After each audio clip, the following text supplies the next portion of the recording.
read a story. We're going to get into my message now because I think you're ready now. I read a story the other day. Young lady sent me, you know how people send stuff on the email, you ain't really, just that forward stuff. Like you be like, here go another kitty cat boy. You know, you see the cat, it's like, here go another one of them kitty cat forwards. You know what I'm saying? Like 1,000 of them come a day. All right, but I know this person. So I was like, and they know me. They know I'm busy. So they know I ain't got time for forwards. So I'm like, it must be sweet. So let me look at it. Then I will be honest, even though the person has credibility with me, I'm gonna tell y'all what really hit me. When I looked at it, it was only 2 paragraphs. I was like, I can do that, I can do that. Right, cause it was about 4 or 5, I wouldn't even read it. But I was like, I can read 2 paragraphs, I can do that, right? So I start reading it. I want you to catch this, I start reading it. And so it was a story, I don't know where the story was, but they was on a mountain somewhere with a nice little river water or whatever, and there was a lady who they said she was out there, and some kind of way she found this jewel, and she had a little small lunch left, but when she found this jewel, she was pumped up, you know, it was like gold almost. It was a precious stone, and she was thinking in her mind like, ooh, when I get back, I can make millions off of this. Like she just kind of knew that this stone was precious.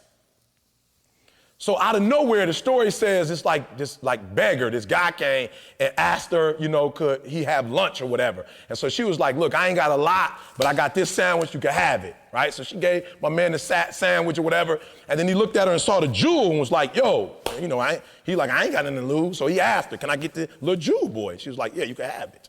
This thing was precious. Like you could tell just by looking at it, like it was worth a whole lot. So she just gave it to my man. My man took it, he pumped up. He like, I'm broke. And the story said, you know how they paint the picture. I wasn't there, but the story said my man kind of sat down with the little jewel in his hand, and he was just thinking like, wow, I could buy a house. I could do this. I won't have to be homeless. I can get food. Like he was just going down the line of all the things he could do with this particular jewel. And he was like, as soon as I get back, I'm cashing it in. He didn't think about the lady. He's like, I'm gonna cash this thing in. I'm gonna be rich. I'm gonna be set for the rest of my life. Woo! He pumped. But the story says some kind of way, my man stopped and he started traveling back to the lady. And when he got back to the lady, he was like, you know what, ma'am? I've been really thinking, and this jewel is like phenomenal, but I want to give it back to you. And she tripping like, what? You want to give it back? He was like, yeah, I want to give it back to you, but I want something from you in exchange for it. And she was like, well, this is worth millions. Like, I don't have nothing that's as valuable as this is. He said, nope, I'm giving it back. But when I give it back, you got to promise me when I give it back, you give me some. So she's like, all right, cool. She took the jewel and she said, what do you want from me? And he said, what I want from you is whatever was inside of you that allowed you to get this to me. I'm going to take my time because I want to make sure you caught that. He said, I don't want what you gave me. I want whatever's in you that allowed you to be willing to get at to me. So you're saying, what does that have to do with me as a baseball player? I was homeless. Listen to me, for those of you who read my book, some people be talking, for real. Some rappers be rapping, they ain't never lived the stuff they talked about. I was homeless, like for real. Right here, Detroit, Michigan, about 80 miles from here. I'm talking about I lived in abandoned buildings, high school dropout. I was eating out of garbage cans, right? Wherever I could find food, that's where I was finding food. Listen to me now, I travel the world now, are you hearing me?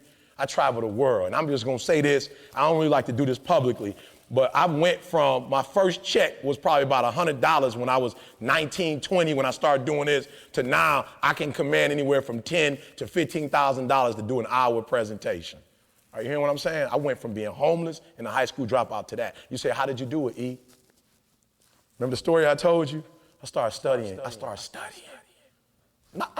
wasn't watching the game no more. I wanted to study what was in Michael Jordan.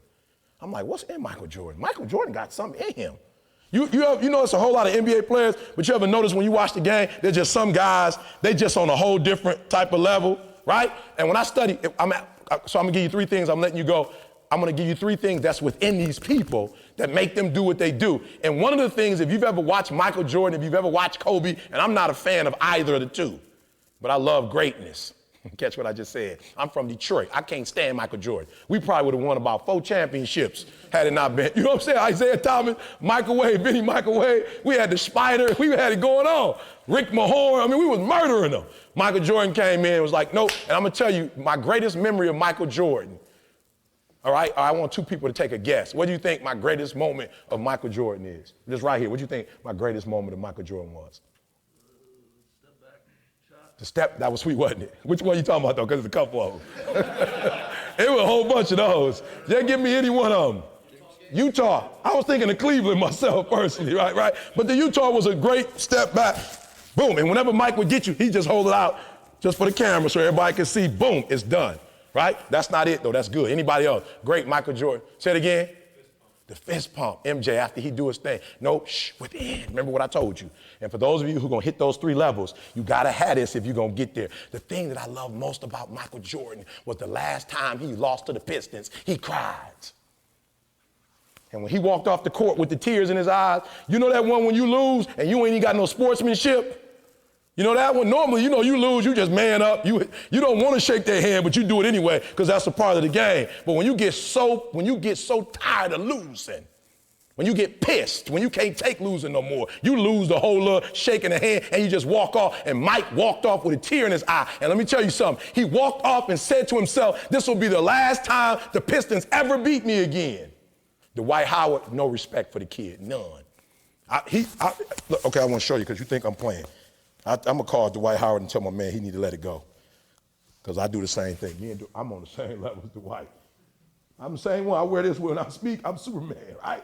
Wherever I go, I wear this because I'm the best at what I do. My man Dwight got on one of these, called himself Superman. The team was losing by 18 points. He was over there smiling. I'm clueless. Y'all losing.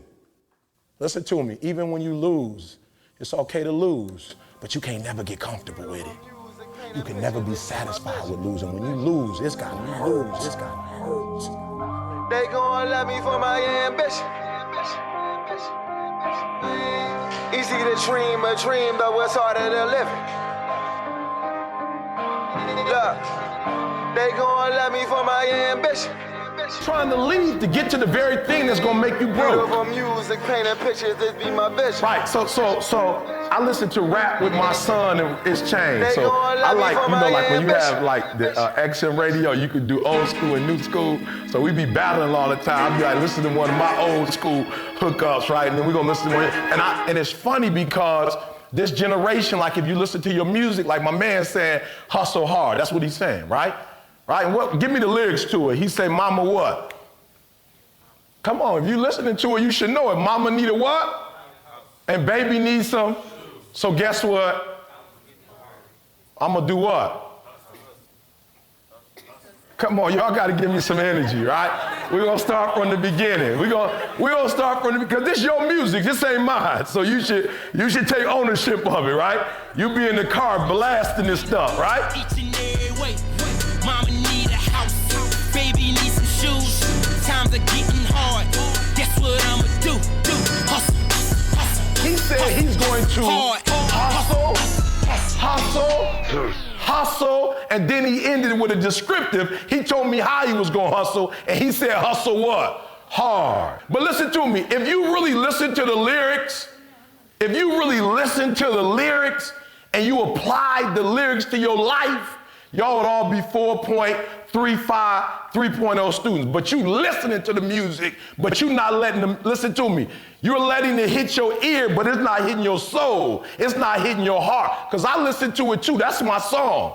That song gets me up at 3:30 every morning. I'm listening to it because he said he's going to, I don't know if you listening to it or not, but I got you the first time when you said he was going to hustle, but that wasn't enough. He told me again, hustle.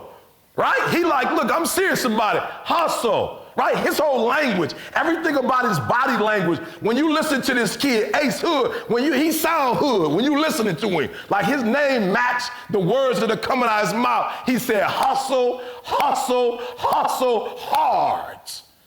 And I guarantee many of you would be 4.0 students if you studied hard. But you ain't studying hard. You could have a degree. I'm grown. I don't need nobody 4 point. Somebody say, E, what you get in stats class? It don't make a difference what I got in stat class. Ain't nobody, I'm grown. Ain't nobody looking at my grades. They want to know, can I produce? When I go to a company and speak to a company, they want to know if I can produce. Monday, I was with the NFL's Players Association. They don't care nothing about if I got a 5.0, a 3.0, a 2.0. They want to know when we write that check to you, can you do what you say you can do?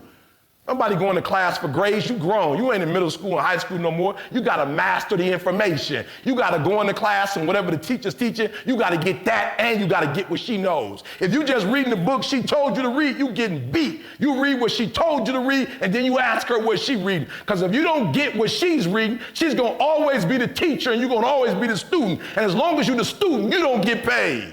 You don't get paid till you can teach it. And so when you go to class, you better get it. You better get it so you can teach it. Y'all got people in here speak other languages, and you just speak in one. You crazy?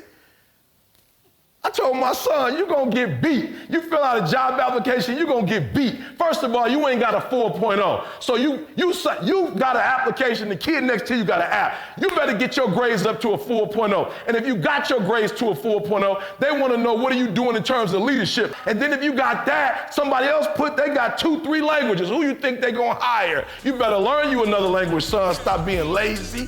You got apps that can teach you Spanish for free. You can learn French for free with your apps, and you playing video games. You getting beat. Hard.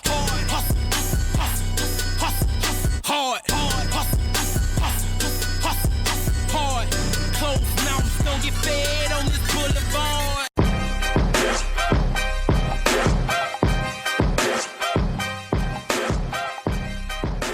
So then my final one, give me my guy's name, Cal Ripkins. Anybody raise your hand? If you just ever heard of the name before, can you give me that? Have you ever heard of the name before? All right, so this is what I want you to do. And my older guys got to help me out. I think it's somewhere between 2,139. Am I close? Games, 2,139. I think I'm real close if I ain't on that. 2,139, what does that mean? He showed up. He showed up and played how many games? 2,139 games. He showed up. You better catch that. He was considered one of the best in the game because he did what? He showed up. Now, I'm here to tell you, if you show up to that many games, and that's the beautiful thing about this sport, you gotta grind. This ain't football, baby. Football, you get Sunday, I'll see you next Sunday. This is every single day, and sometimes they ask you to do 2, right? This is a whole nother level. You gotta grind. He came every day and grind. Now watch me, when you come up on a regular basis and you playing, you got a life. This stuff happens. I know some stuff happened when my man, somebody in his family died. I'm sure him and his wife had some challenges. Son got sick, right? I'm sure it was a lot that happened in those 2,139 games. Was there ever a time, maybe you weren't hurt, but it's late in the season maybe, your team is out of the pennant race, it's a day game after a night game on the road, for whatever reason you didn't sleep the night before, aches and pains, you come to the ballpark tired and you say, you know what, I just don't feel like playing baseball today. There were a lot of those moments that you thought of, wouldn't it be nice that I wouldn't have to play today? And then there's sort of a guilt feeling that starts to come over that you were doing something wrong. And then you push it a little bit further and say, let's see what happens. And normally when you say, let's see what happens, let's go out, something good would happen. And that's what I associated. When you felt the worst, I always associated that good things were on the horizon. Mm-hmm. And by and large, they happened that way. So I thought it was a good indication that the worst I felt, that I was going to have a good game. And a lot of times I did. But he showed up. He did what? Showed up. Oh, y'all got to talk to me. He did what? Showed up. He showed up to every single game. And this is what I need you to do for me in life. I'm not the best. E.T. is a high school dropout. I was homeless for 2.5 years. I slept in abandoned buildings. I slept in cars. I'm not the best. I'm not the brightest. It took me 12 years to get a 4-year degree. And I'm running circles around the dude who graduated from Michigan State as summa cum laude. You know that guy that they pubbed up? He was the smartest dude at Michigan State. I don't know what he's doing right now. He might be working for some Fortune 500 company, clocking in every day. I'm making 10 to 15 grand.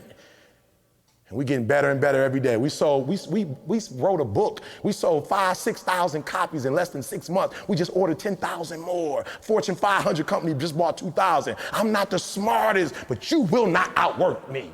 I wake up every morning at 3 o'clock. We got home from the University of Cincinnati at 2:45. I still didn't go to bed. At 3 o'clock, I went on my walk, my 1.5-hour walk with God, came back in, did some work. Are you hearing me? You might be smarter. Your family might come from privilege. Your daddy might own a company, but you will not outwork me.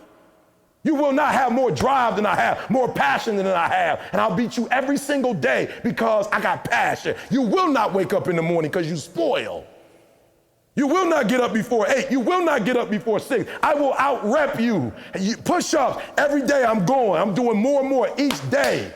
I'm trying to do them until I can't do them no more. I'm doing sit-ups every day. I will outwork you. And I'm telling you, you go out there and like Cal, you show up.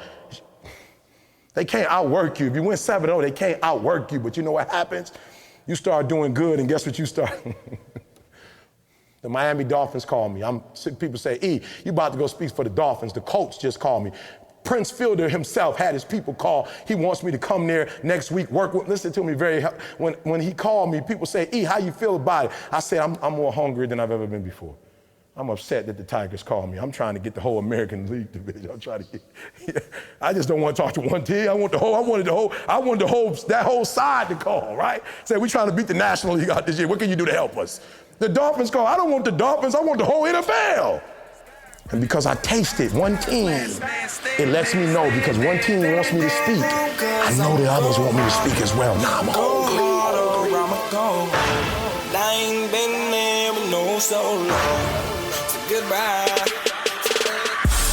I'ma go home cause I'ma go hard. Go hard or I'ma go home. I ain't been there with no so long.